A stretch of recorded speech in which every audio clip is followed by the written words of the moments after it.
Okay, so I'm gonna give a tour. This is two days worth of work.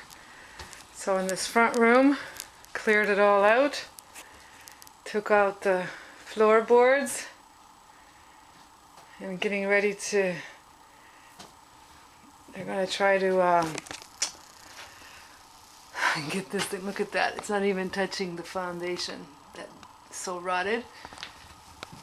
So this is coming, but the big work is in the back. This is the restroom. We had a toilet went ahead and put in here so that the guys could use it. Very makeshift. They have to use a bucket to flush it, but it works.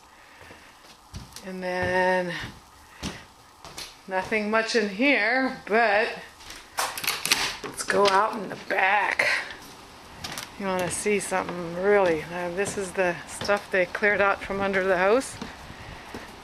There's the lumber, but now look at this. So this is the house.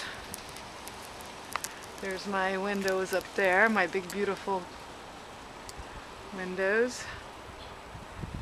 And now you can see completely under the house. They've taken out everything.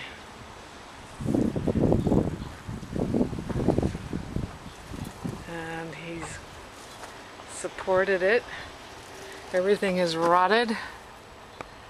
Wow, they've done a good job. All in 2 days. All of this is in 2 days.